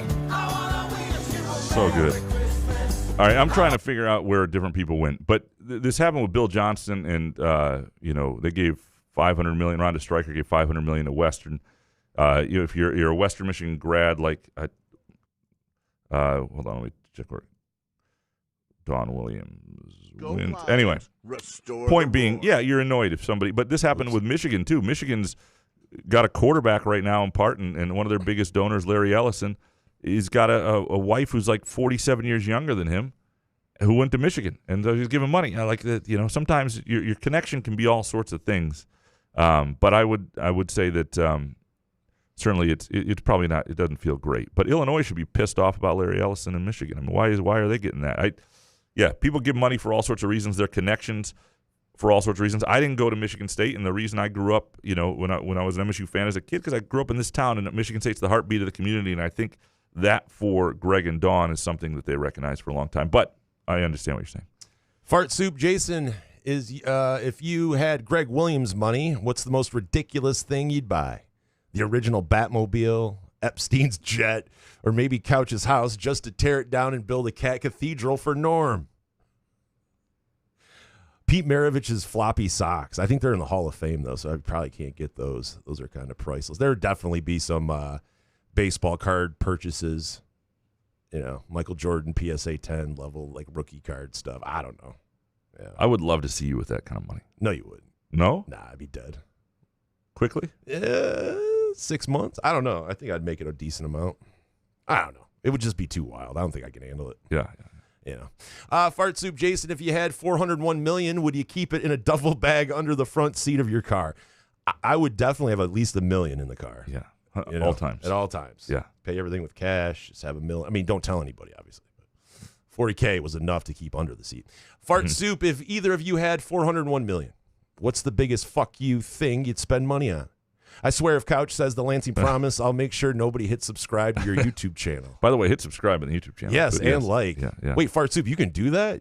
You know how to do that to make people not want to? Maybe that's why Tony Dombrowski has like 20,000 more, 2,000 more followers or something That's like crazy like that. It's insane. But his videos only get like 700 views. Anyway, I love you, Tony. But maybe purchase. Can you purchase? You might be able to purchase things. I don't know. You remember you used to be able to do that with Twitter? Remember at one point? Yeah, you can buy. Dude, there's people still buying views. You'll see it. At one point when they got rid of all the bots you could buy on Twitter, all of a sudden like Hondo's dropped in half. That was the best. That was you the can buy best. Followers. You can buy viewers, but it's so glaringly obvious that one of your videos will have 25,000 views, and then the next like 7 of them will have 500 views. And just so people don't, at one point when you won an injury settlement for a car accident, you had like, $40K in a duffel bag for 2 weeks in your car. I was given a $40,000 check that I went to a bank, and they took me back to a private room, and they wanted to cut me a check for all of it. And I just said, give me one of your big bank bags.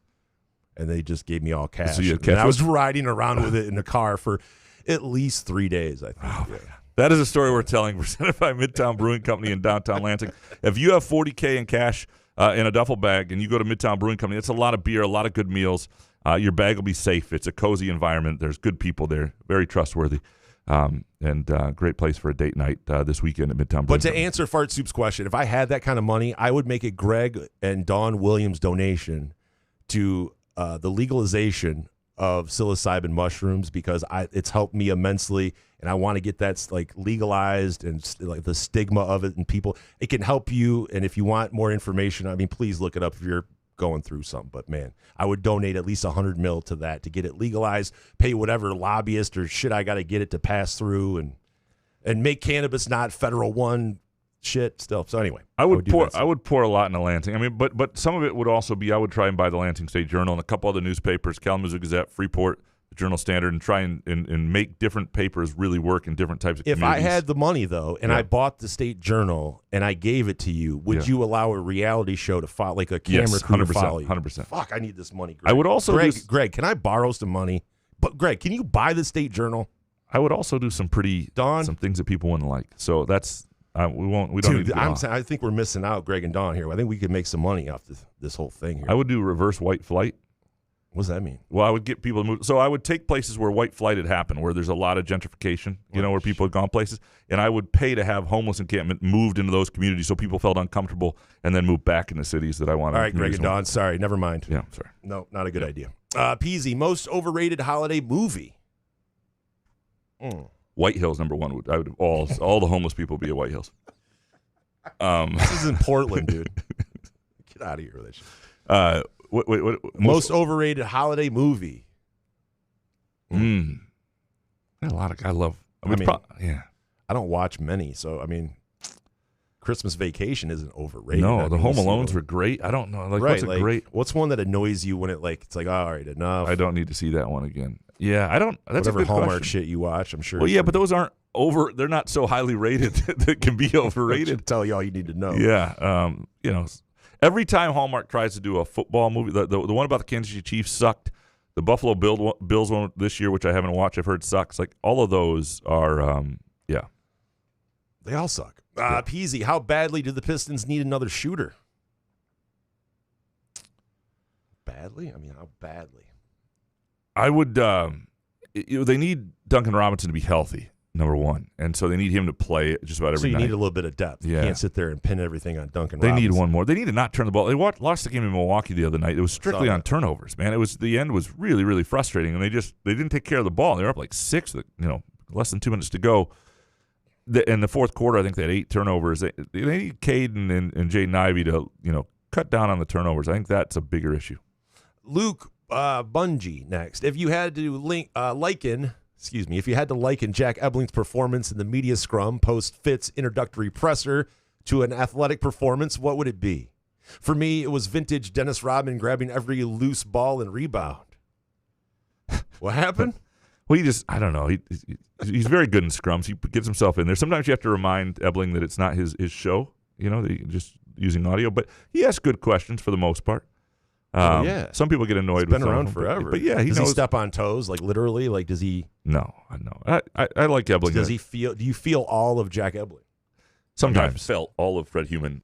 But as somebody who, when I used to do his show, sat across from him in this studio, answering his hypothetical questions. Oh yeah, and those would go on for a while. But when in small doses in a media scrum, they work really well sometimes. And some of the questions, I have a sense of a history for the program, but he has even a deeper sense. And sometimes they're corny, but you take the corny with the good. Yeah, Jag goes deep, man. Spartholomew, who's more pathetic? The Michigan Lions fans that white knight for Hutchinson, or the MSU Lions fans that overshit on him? It's okay to be critical of the guy making Garrett money and not performing remotely close to the standard. Yeah, I mean, it's tough. Thank God Muhammad got 3 sacks yesterday because, Hutch with his pressures and all that stuff. I get it. But you don't want to sit there and shit on a guy. I understand MSU fans, if they hate the guy still. I can understand both sides of it. And he's getting paid, not yet, but the money he's going to get paid is going to be massive, and so he needs to perform. This is my thing with when you get that kind of money, there is no excuse. You have to be great. Jared Goff, Aiden Hutchinson, if you get that money, if you get paid like the top guys, you have to be great. And I was watching him last night. I was focusing on Hutch. Yeah. And there's sometimes he just goes so wide and gets himself out of the play. And it felt like there was one time he had a sack on Prescott, and I'm like, did he miss him on purpose? I mean, he was right fucking there. Anyway, so there's I'm a big Hutch fan. I can understand people's concern because sometimes it doesn't look great with him. But Thomas, has Fitzgerald explained actionable steps he'll take to avoid the kind of hazing, etc., from Northwestern developing at MSU? And do you plan to ask him about this? I'd be a lot more comfortable giving him a chance if this were out in the open. Yeah, I mean, I think there needs to be some specifics at some point. He's talked about learning from it, and the sort of the buck stops with you. But and it was, I believe, was it Lage or somebody asked him something along those lines.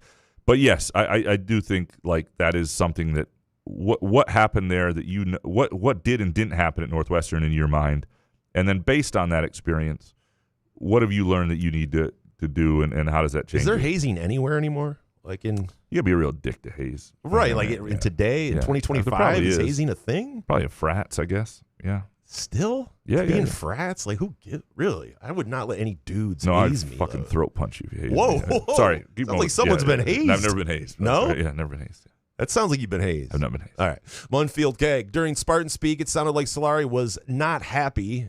Graham broadcasted that Solari was having a holiday party. It got shut down real quick when it was brought up.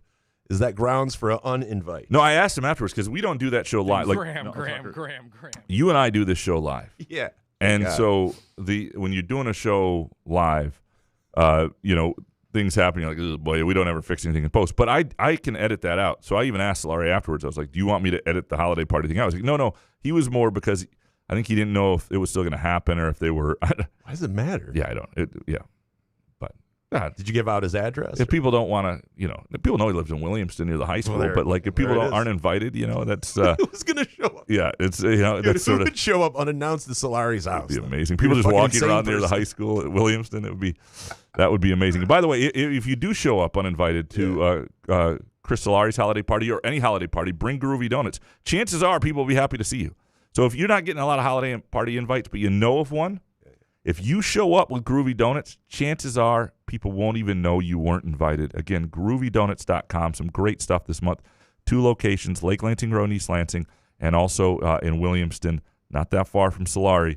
And that's 7 a.m. to 1 p.m. Thursday through Sunday. Did he give you a look when you mentioned it? He just kind of shut. He was like, hey, he just kind of he stopped being as usual. Yeah, it was weird. It was weird. Oh, man. Yeah. Kurt Wisniewski. Will Jason Candle be the offensive coordinator and Max Bulla be the defensive coordinator? And from G.E. Miller. Is Pat Fitzgerald going to be the leader of men that pulls Phil Parker at Iowa and Max Bulla back home to resurrect this defense and program? You want to win over a fan base, that's the place to start. People would love that, obviously. I don't know what he's going to do. I don't. And if I did, and a few of you have asked about Jason Candle and whether he wants to stop being a head coach and whether that's what Fitzgerald wants to do. I do not know. I don't have that information. But obviously, if you hire Bulla or Phil Parker at Iowa, you've won, especially Bulla. You've got a lot of happy people. Beppe Plum, if you were a coach at, say, Toledo, making $1.1 million a year, how much would you need to become MSU's OC? Would $1.5 million do it for you? Well, it also depends what you want to do. If you feel like you're not moving up and you're going to be there, can you just do the rest of your career there without getting fired? Sometimes being a coordinator is there's a little less pressure, but you don't want to be a head coach anymore. It depends. I think the money would probably be similar to what he was making at Toledo. Lucas, thoughts on Rossi and Bulla being co-defensive coordinators? I don't know anything, but I just spitballed that. I can't imagine somebody like Rossi wants to do that. Rossi, to me, will get a job as a defensive coordinator somewhere next year. If they wanted him at Michigan State, he would have to be the guy. Now, I understand that maybe for Bulla, if you're trying to, wean him in or something, there could be a circumstance where those guys could want something like that. I remember not thinking it was great when it was Tressel and Barnett at Michigan State. Spartan DE. Why has Phil Parker never been a head coach? It's a good question. I don't know.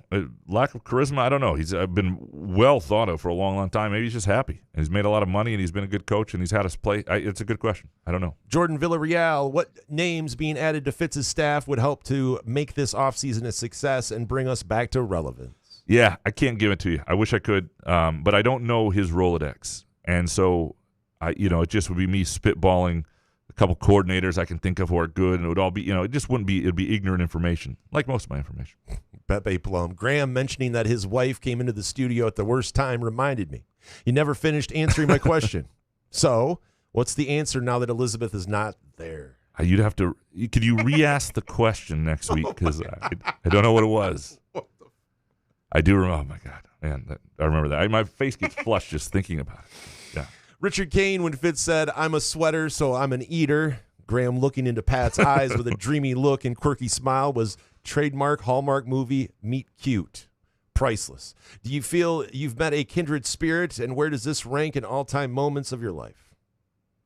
A trademark Hallmark movie, Meet Cute? Yes. Fucking A. I was at the Hallmark Christmas party last night, by the way. It was fantastic. Oh, yeah? How'd it go? Oh, it was great. The movie we watched was about... Did Matt Wenzel look through you? I would, too, if you walked around the corner. You would like this. The movie was actually one that involved like a cat cafe. There was lots of kittens, lots of cats. Just because I like cats doesn't mean I like shitty movies. You would have... But it was a good... We played bingo, and it was a good movie for Hallmark bingo. That's all.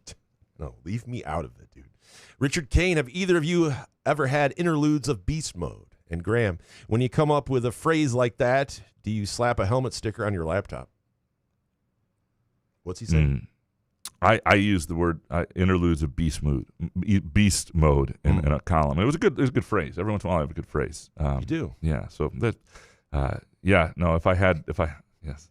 Usually I just spill some groovy donuts on my laptop right after that. I take a bite, some good Long John, something, Aiden's child. Wait, so the rumor of a huge donation announcement was just a fundraising goal that was a subset of a previously announced campaign. Caw effing caw. I think this might have been earlier. So you're not happy about the $401 million? Yeah, the problem is the timing when I asked for this was before this, so I don't know. Let's just move on. Yeah. Aiden's child, isn't it true that Smith wasn't really fired, but rather reassigned to a vacancy as the West Tower elevator operator, and that his lack of personality was seen as a good fit for the position? Yeah, that's where I got the guy in trouble or whatever for saying, during my column that one of the elevator operators at Spartan Stadium. Got him fired. I didn't get him fired. I believe he's been back, but you don't know, though. I don't know for sure. Yeah, he's fired. Shep Graham, Sam Kahn from The Athletic had an article on Tuesday saying Power 4 football roster budgets are usually between $13 and $15 million, with some top spenders reaching above $25 million. Where was MSU during Smith's tenure? Where does MSU commit to be for Fitzgerald's tenure? And don't say, I don't know, or it's hard to know these things. It's your job to know, Couch. That's why the LSJ pays you Lansing Promise money. Well, everybody...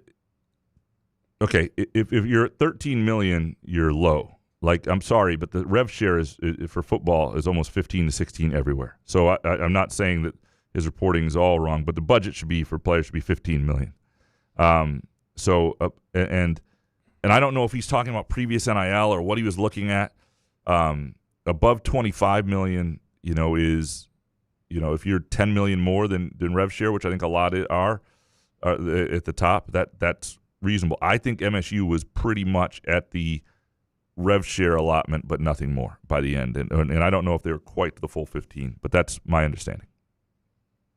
John Naughty next. As the playoffs or bus culture permeates college football, do you think that eventually smaller brand schools get sick of being unfairly excluded from some serious college football playoff consideration and eventually break away to form their own Tier 2 league with their own national champion? Or does the money stop making sense at all for smaller brand schools and those programs simply disintegrate into history? Well, that's a good question. I think that the danger with all of this is that schools that don't feel included lose their zest for all this, and their fan bases lose their care. And it's a good question. I don't know where this is going, because there was a peak moment. Like if you go back to the 80s, the Miami Ohios and Western Michigans and Macs, they had no shot back then either. There was like one bowl game for them. There were 120 scholarships, so they were less talented on the roster. And then the 90s and 2000s happened, and you really had some great teams. And then even in the Big Ten, it's a good question where all this is going to go. I usually think what's good for everybody is good for the sport, but that sport operates with too much greed for that to be the case. Let's move down to original Darkman's second one, and we're gonna have to skip a couple. I apologize here. We've got some studio limitations we're gonna need to run through. Original, just a couple down. MCV. MSU basketball, hockey, and football are all ranked and all have a long-distance road game on a November evening. Do you or your boss pick which game you go to? Does price of the trip matter? Does opponent ranking decide it? Do conference games take precedence, or is expected readership the only factor? Yeah, a lot of things go into it. If football is relevant, that's almost always wins out. If football is playing important games, that's where I'd be. Men's basketball would be next, and then hockey. But it would depend who they're playing and what the readership is. A lot of it though, and that's football and men's basketball, and that's sort of where we are. Let's bump down to Jay Riemenschneider's first one. All right. Does your purported 10-point home court advantage in college basketball count for just the crazed crowds like Purdue, Kansas, etc., even when the team is so-so? Or does it also count for really good teams whose crowds you diss, like Michigan, UCLA, etc.? No, it depends on the crowd. There are times Michigan does not have that, but if you have a great crowd, it's worth 10 points. Yeah, no, it's only, but it's at least worth 10 points, maybe more than that. But the point being, Vegas gives you 3 points, and this is where you can make money on Vegas and where they don't know shit. 10 points is more realistic to what the advantage is for a team with a great home crowd. We're gonna go down to and I the rest of these we will get in on Monday if they still fit, and I apologize. We'll go down to Hans and so forth. Is Pat Fitzgerald the most media-friendly coach in America? He asked Stephen Brooks for his name when he asked a question at his presser, for Pete's sakes. We will find out. Media-friendly means, good interview availability. It goes a long way, though, when you do ask somebody there. You know what I mean? It Make sounds them feel like important. Sounds like you care. Yeah. Absolutely, even if you don't. Hans, what kind of offense do you think Fitzgerald will run? He ran no huddle in his early days at Northwestern. Don't know who his coordinator is going to be, and that will be a really big hire. Due to his injury as a sophomore, is there any indication on whether Jackson Kohler will apply for a fifth year of eligibility? I don't think he can. I mean, because he played like 17, 18 games at least that year. I don't think he can. Hans, I can't find anything on the basketball team to complain about. I like having 3 shooting guards to choose from. One is bound to not have a cold night of shooting. How could this thing get fucked up? Well, but the problem is it takes a while to figure that out. They need somebody they can count on at that position, and they don't really have it right now. Hans, I gave $10 to MSU. Can I give an emotional speech on your platform? Absolutely. Easily, yes. For $5. Jake Hawkins, how much of the $1 billion for Sparta Fund will be used for NIL deals for MSU athletes and from Sparty Party? So, is the money going to be there to go get real players? I get Fitz just got here, but some reporting still makes it sound like that's unclear. We'll be really upset if we are just paying for lip injections and lipstick for our pig. No, I mean, this is going to have to be for the talent. Partly, and how that gets funneled in, and making sure you have the full rev share easily, and you're not, working at a deficit. You can't accept this sort of donation and then not be able to afford a roster, right? Then there's just no excuse. People would rather have a competitive roster than a brand spanking new Spartan Stadium, I think, any day of the week. Jake, if Spartan Stadium does get a naming rights deal, which local or Michigan-based company do you think will get it? Jackson National Life, Auto Owners Insurance, or Farm Bureau Insurance? Let's say it's $10 on auto. No, I don't know if anybody can. It'd be interesting to see who wanted to put up that kind of money. I don't even know if it's in their realm of something they want to do. But Jackson obviously has a history of paying for stadiums and naming rights with the Lugnuts in downtown Lansing. Let's go to Upper Deck Jerk Guy. Upper Deck Jerk Guy, do you think I have a chance at being the Michigan State offensive coordinator? Yes. Can I get a soundbite of Jason's thoughts on the officiating in the Lions game last night? Unfortunately, I don't have time. Jerk Guy, do you have any embargoed stories that we haven't seen yet? Lots of them. Ever eaten haggis? I don't know what that is. Haggis. Not going to Google it. I'm not. Well, hold on. I'll Google that real quick. Hold on. All right, and finally, Upper Deck Jerk Guy, tofurkey or turducken? Give me turducken. Tofurkey? Ugh. Tofu. Like tofu? No. Yeah, I like tofu. You don't like tofu? Nah. Apologize for a few of you that got left out there at the end or didn't get yours in. I'll add those to the Monday pile if you want as well. And we appreciate all of you always sponsoring our show. Apparently, Ebling has a very important interview shortly after this, so hopefully it's good. Listen to that. We appreciate, of course, Groovy Donuts. Go to groovydonuts.com. You can listen, or you can swing by 2 locations, Lake Lansing Road in East Lansing, and also in Williamston, 7 a.m. to 1 p.m., Thursday through Sunday. We appreciate Firekeepers and the Firekeepers Eye Casino and Sportsbook app, and, of course, also our friends at Midtown Brewing Company. We'll be back Monday with your takes. Good show, man. Yeah, man. Couch in the Roof.